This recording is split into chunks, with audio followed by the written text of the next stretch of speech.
I feel like I look like a jelly bean. Do I look like a jelly bean? I don't know.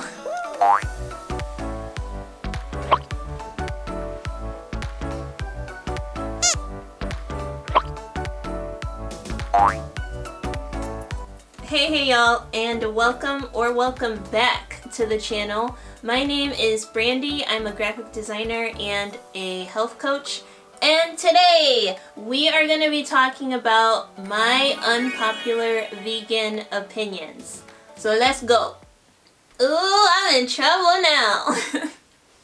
Some people may think these opinions aren't so bad, but others I know would probably freak out and say that I'm not a dedicated vegan with some of the opinions I have. That's fine. They can be upset over something they have no control over. Being a vegan myself, I believe it's important to reduce the harm done to animals by not eating animals and by avoiding products that are derived from animals. So when people are taking helpful steps to reduce their animal consumption, then that's taking steps in a positive direction from my perspective. As with anything else in life, there's nuance to this. There are sneaky and sus gray areas. So let's talk about it. Unpopular vegan opinion number 1. The cross-contamination labels. Dun, dun, dun. Those are the warnings that say made in a facility that also has milk and egg and yada yada cross-contamination. But if it's not in the food and it's just in the same room or uses the same equipment as the other stuff, then I just don't see that as a big deal. Going along with that is the infamous restaurant debacle when you see that the food is cooked in the same oil as chicken or fish or whatever. Some peeps are divided on this because they don't want the fries dunked in the same oil that was used for Joey's Baconator chicken sandwich, so I get it. But someone ordering a Beyond Burger and fries while they're hanging out with friends is much better than ordering the Baconator and fries. So I just don't see that as a big deal. Sometimes restaurants will have separate oil that they don't use for cooking animal products, but that depends on where you live and what restaurant you're at the time. Many restaurants are good about separating these things, in Chicago at least. So I understand that many restaurants don't do that. So if you're trying to be plant-based and you just don't care what oil it's cooked in and you just want to eat fries, then do it. Also, you don't have to order fries. You can pick a healthier side option and then avoid that scenario altogether. Then you can go home and make my homemade air fryer fries for all the flavor and about 1/3 of the calories. So I'm just saying. Unpopular vegan opinion number 2. Veganism isn't for everyone and it's not always healthy for everyone. And yeah, hardcore vegans will be mad. But think about it. Some people need medications that contain animal derivatives or medication that went through animal testing. And I'm talking about serious life-stabilizing medications here, not like Botox or something.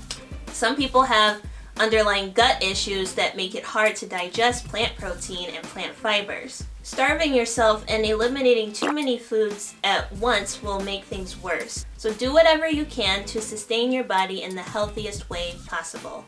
So if drinking bone broth and eating a piece of salmon keeps you from having explosive diarrhea everywhere, you go and handle that situation. Resolve those underlying issues and then wean off of those things once you've healed. And try not to destroy yourself just to be vegan if your body is erupting and isn't healthy. Those things need to be healed before attempting to completely change a diet. Some very popular vegans I know have actually stopped being vegan because they didn't resolve the underlying health issues that they had. But in that case, don't blame a plant-based diet for your issues, just blame the issues that you already had. Unpopular vegan opinion number 3. Plant protein is inferior. Sort of. Complete plant protein requires more thinking. It's not difficult, but you do have to use at least 2 brain cells to make sure you're getting all of your amino acids. Understand that the ratios of the essential amino acids in plant protein aren't the same as meat. Meat is generally a complete protein, and plant protein is only complete if you're eating a good variety of plant foods for your body. For example, rice doesn't have all the amino acids that tofu does. So slam some tofu and some rice together and you're done. If you're not a higher protein vegan like me, you can get complete protein from beans and rice. Plant-based protein powders are usually complete. You just have to check the label to make sure. So you may need to combine two foods together to get a complete protein instead of just eating one hunk of meat, but that's not a huge deal. Unpopular vegan opinion number 4. Going along with number 3, plant protein and mock meats. Mock meats are okay if they work for your body, so don't be afraid to eat those instead of flesh. Many will help you hit your protein goals and make it easier for you to get all of your essential amino acids. You're not a meat eater in denial if you have a plant-based burger or if you enjoy chicken-free chicken strips. So I'm tired of all that foolishness, y'all. Like, just stop. We interrupt this program to bring you a special announcement. Behold, some of my favorite plant-based mock meats. Let's do it. These are the Gardein plant-based chicken strips. I love these things because they are very easy to cook. You just fry them up in the skillet, 15 grams of protein per serving, and I love using them in tortillas and wraps.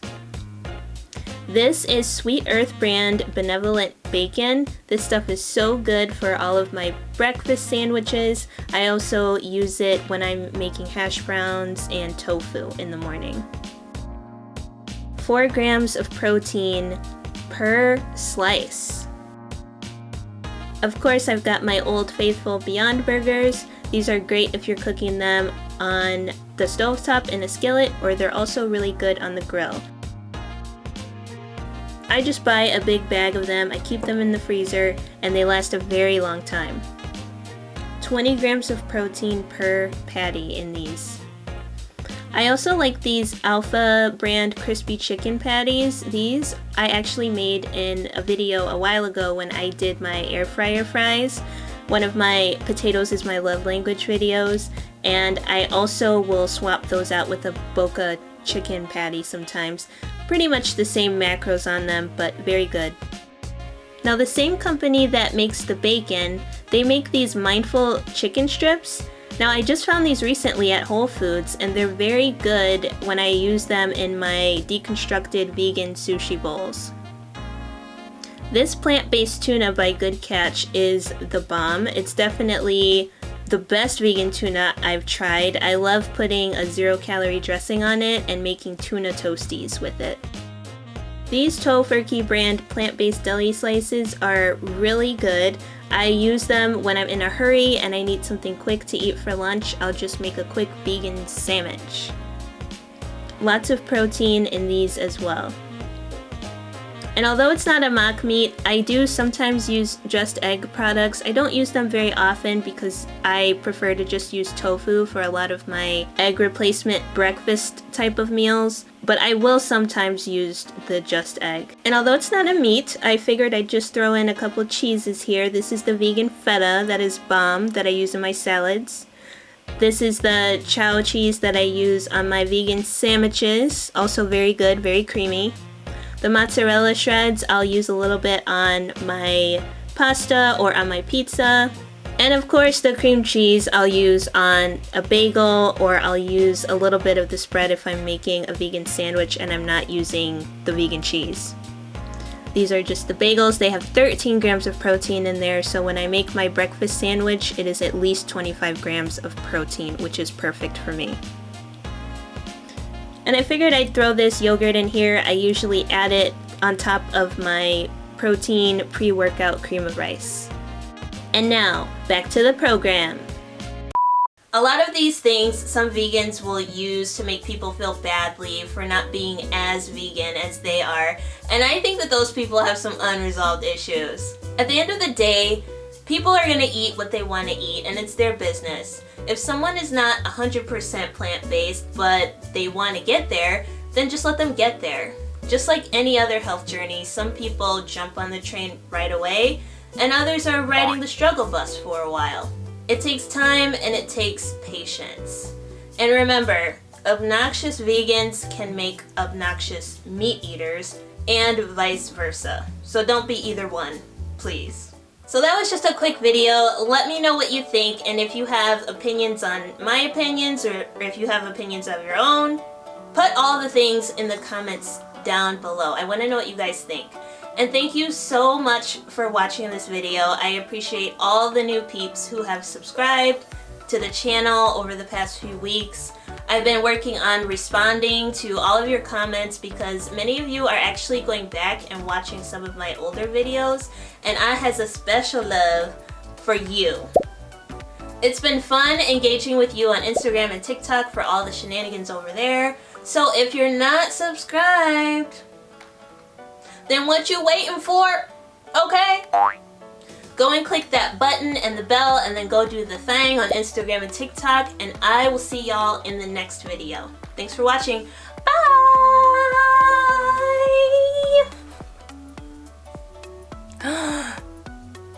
Is Buddy looking at the camera? Hey! Are you looking at the camera today? He's actually looking at the camera today. I'm shocked. He never looks at the camera. Good job.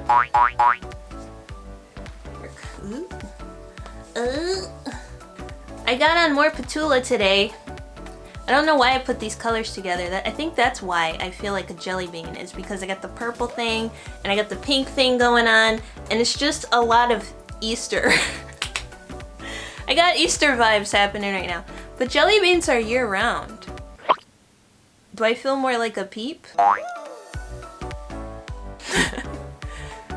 Do I feel like am I a peep or a jelly bean? Okay, maybe this is up for some discussion. A peep, a jelly bean, or a gummy bear? What is this outfit? Peep? But peeps are yellow and blue.